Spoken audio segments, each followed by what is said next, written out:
नमस्कार दोस्तों, मैं हूं दामिनी यादव और आप देख रहे हैं हिंदी की बिंदी।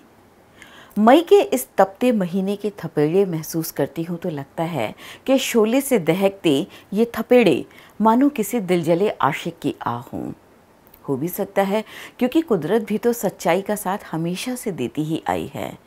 और ये मई का महीना तो वो महीना है जो एक बेहद सच्चे, बेहद हसास, बेहद ईमानदार और बेहद सादे से शायर को अपनी गोद में हमेशा के लिए गहरी नींद में सुला चुका है। दोस्तों, आज जिक्र है कवि शायर शिव कुमार बटालवी जी का, जो अपने न होने के इस लगभग 5वें दशक में भी ऐसे याद किए जाते हैं कि हर उस दिल के जज्बात में धड़कते महसूस होते हैं जिसकी धड़कनें मोहब्बत के नाम हों।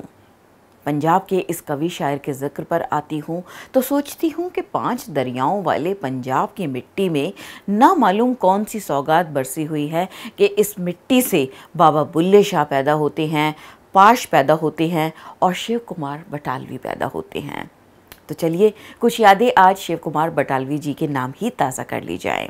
मैं जिन शिव कुमार बटालवी जी की बात कर रही हूँ, ये वही बटालवी हैं जिनके कई गीत आप हाल फिलहाल तक गाते गुनगुनाते रहे हैं। जैसे उड़ता पंजाब में शामिल किया गया एक कुड़ी जिंदा नाम मोहब्बत है, गुम है गुम है गुम है।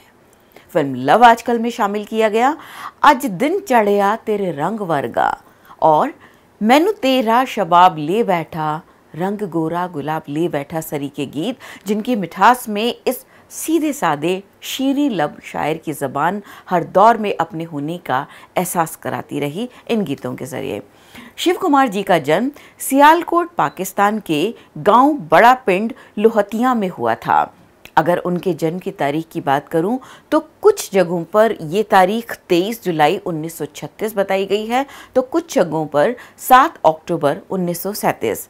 लिहाजा हम तारीख के पीछे ना पड़कर उसकी बात करते हैं जो तारीख का उन्वान बदल देने का हुनर जानता था। तो पिंड लोहतिया में जन्मे शिव कुमार जी के बटालवी बनने के सफ़र का अभी बहुत हिस्सा बाकी था। अभी वे 9-10 बरस के ही रहे जब देश 2 टुकड़ों में तकसीम हो गया और शिव कुमार जी का परिवार सियालकोट से उजड़कर पंजाब के गुरदासपुर ज़िले में आ गया और यहाँ की बटाला गांव में बस गया। बटाला गांव की खूबसूरती के तो कहने ही क्या, यहाँ के दूर दूर तक फैले खेत, उन लहलहाते खेतों की मिट्टी की खुशबू, उन खुशबुओं को समेटे बारिश, और जब कोई बटालवी इसी माहौल में अपने खुले सधे गले से कुछ गाता था तो ये बारिशें, ये फसलें झूम झूम उठती थी और मिट्टी का सौंधापन कुछ और बढ़ जाता था। अपनी कम उम्री के बावजूद शिव कुमार बड़ी गहरी गहरी रचनाएं रचने लगे थे। मगर कहते हैं ना कि किसी शायर की कलम की स्याही की रंगत तब तक फीकी रहती है जब तक उसमें मोहब्बत का रंग ना शामिल हो जाए। तो शिव कुमार जी की कहानी में भी मोहब्बत का रंग शामिल हुआ और खामोशी से दिल में बसने वाले इस एहसास ने शिव कुमार जी को अपनी गिरफ्त में लिया एक भरे पूरे मेले में। बटाला गांव की ज़िंदगी में रंग और उल्लास भरते मेले भी लगा करते थे। तो ऐसे ही एक मेले में शिव कुमार जी की नज़र पड़ी एक लड़की पर और उस लड़की का नाम जानने के लिए वे उसके घर के पास तक पहुंच गए। पता लगा लड़की का नाम है मैना। फिर शिव कुमार जी मैना को रोज़ देख सके इसके लिए उन्होंने मैना के भाई से दोस्ती कर ली और उससे मिलने के बहाने रोज़ पहुंच जाते मैना को देखने। लेकिन ये कहानी परवान नहीं चढ़ सकी। कुछ ही दिनों में एक बीमारी का शिकार होकर मैना की मौत हो गई, जिसके बाद शिव कुमार जी ने एक लंबी कविता मैना के ही नाम से लिखी थी। मैना की मौत के बाद शिव कुमार जी की ज़िंदगी में मोहब्बत ने एक बार फिर दस्तक दी थी। कहा जाता है कि प्रसिद्ध पंजाबी लेखक गुरबख्श सिंह प्रीतलड़ी की बेटी से प्यार हो गया था उन्हें, लेकिन यहाँ भी उनके प्यार को नज़र लग गई और ये बदनज़र थी जाति की विविधता की। जाति के अलगाव के चलते इन दोनों की शादी नहीं हो सकी और वो लड़की किसी एनआरआई से ब्याह दी गई और 7 समंदर पार के एक शहर में जा बसी। इतनी दूर कि शिव कुमार की सदा तक उन तक नहीं पहुँचे, लेकिन शिव कुमार की सदा पहुँची और दूर दूर तक पहुँची क्योंकि अब वे बाकायदा शिव कुमार बटालवी बन चुके थे। ये बात और आगे बढ़ाने से पहले मैं एक बात और आपको बता दूं। शिव कुमार बटालवी जी के पिता उन्हें कुछ बनते हुए देखना चाहते थे, उनका रौबदार रुतबा चाहते थे। इसी वजह से शिव कुमार जी को पढ़ाई के सिलसिले में कई बार घर से दूर भी भेजा गया, लेकिन शिव कुमार जी बार बार अपनी पढ़ाई अधूरी छोड़ देते और अपनी लिखाई में दिल लगाए रहते। शिव कुमार जी गुरदासपुर, बटाला, कादियां और बैजनाथ होते हुए नाभा भी पहुंचे, लेकिन तब तक बटाला बटालवी बनकर शिव कुमार जी के नाम के साथ हमेशा के लिए जुड़ चुका था।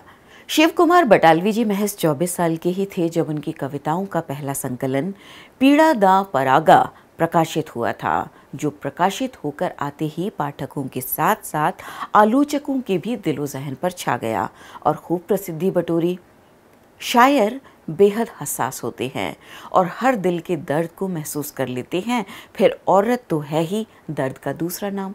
लिहाजा जब शिव कुमार बटालवी जी ने एक मर्द होने के बावजूद औरत के दर्द और तकलीफ को समझकर उसे शब्द दिए और अपनी लूना नाम की रचना रची, तो उसकी कामयाबी का अंदाज़ा इसी बात से लगाया जा सकता है कि लूना की बदौलत ही शिव कुमार बटालवी जी को महज 28 साल की उम्र में साहित्य अकादमी पुरस्कार से नवाजा गया, जो कि उन्हें सबसे कम उम्र में मिलने की वजह से अपने आप में एक रिकॉर्ड था।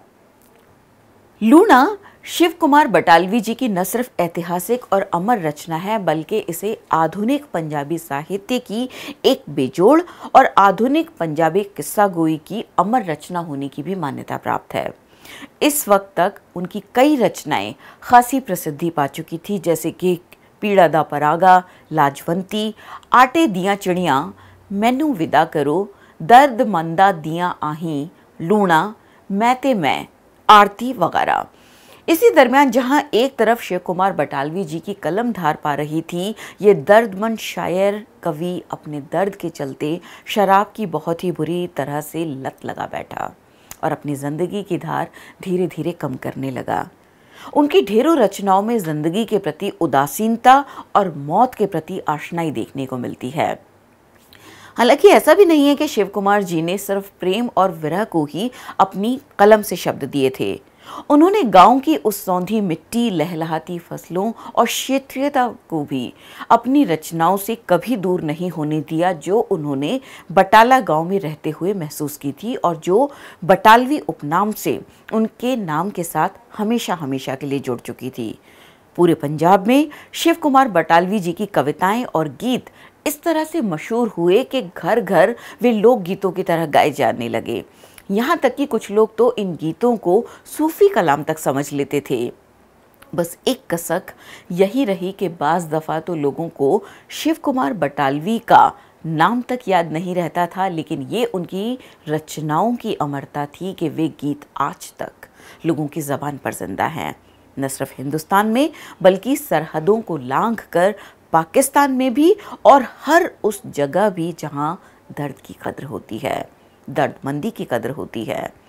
इश्क मोहब्बत के दर्द के अलावा शिव कुमार बटालवी जी दुनियावी खोखलेपन और राजनीतिक चुनौतियों का भी सामना करते रहे, क्योंकि वे अपनी रचनाएं गुरमुखी में लिखा करते थे और उन्हें राजनीतिक कारणों से हिंदी और पंजाबी को भाषाई और क्षेत्रीय आधार पर जाति धर्म के खानों में बंटते देखना पड़ा था।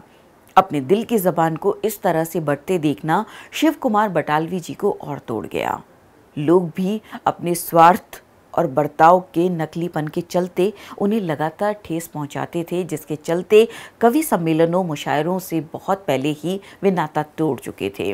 लेकिन एक बार वे अपने एक दोस्त के इसरार पर जब लगभग 1970 में तत्कालीन बम्बई के एक कवि सम्मेलन में गए, तो कविताओं और कवि के वर्तमान स्वरूप पर कटाक्ष करते हुए उन्होंने वहां अपनी मकबूल रचना एक कोड़ी जिदा नाम मोहब्बत है, गुम है गुम है गुम है अपने सधे हुए गले से गाकर सुनाई, तो पूरे हॉल में सन्नाटा छा गया था।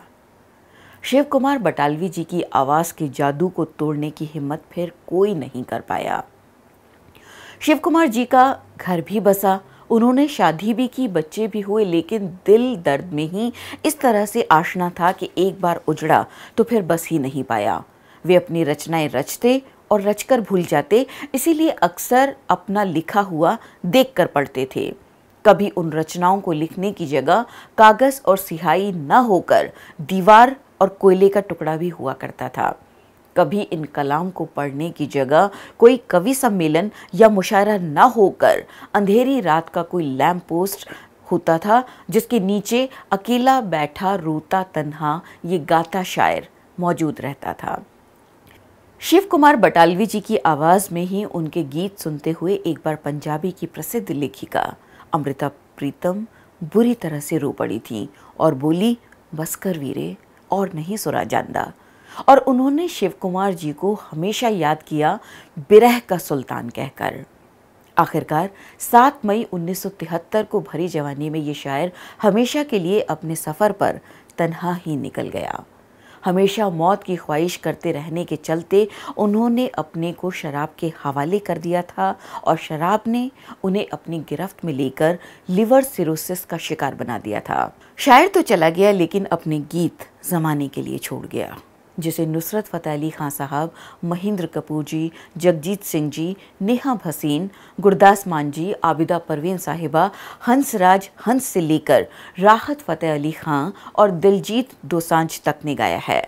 बॉलीवुड ने तो ना जाने कितनी ही बार शिव कुमार बटालवी जी के गीतों से इंस्पिरेशन ली है और गुनगुनाया है। बस बीतते वक्त के साथ ज़माने ने शिव कुमार बटालवी जी के गीत तो याद रखे, लेकिन गीतकार शायर को लगभग भुला दिया।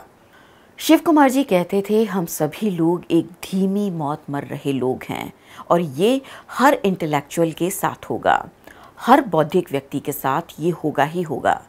आज जैसी दुनिया हमने बनाई है, हम खुद धीमी मौत मरते जा रहे हैं। वे हमेशा ये बात कहते थे कि जो कोई भी जवानी में मरता है वो फूल बन जाता है या तारा। लेकिन आज भी जब कभी कानों में शिव कुमार बटालवी का कोई गीत गूंजता है तो वो आंखों से गिरती पानी की बूंद बन जाता है। भरी जवानी में दुनिया छोड़कर जाने वाला ये शायर शायद खुद भी नहीं जानता था कि वो फूल या तारा बने ना बने, दर्दमंदों की आंख का आंसू ज़रूर बन जाएगा। नदी के पानी में पत्थर मारने वाले को शायद एहसास नहीं होता कि पत्थर की चोट से पानी भी घायल होता है, तभी तो वो आंखों में उतर आता है और हर दर्दमंद दिल को अपने होने का एहसास दिलाता है। की पुछदे ओ हाल फकीरां दा, साडा नदियों विछड़े नीरां दा, साडा हंजदी जूने आयां दा, साडा दिल जलियां दिलदीरां दा।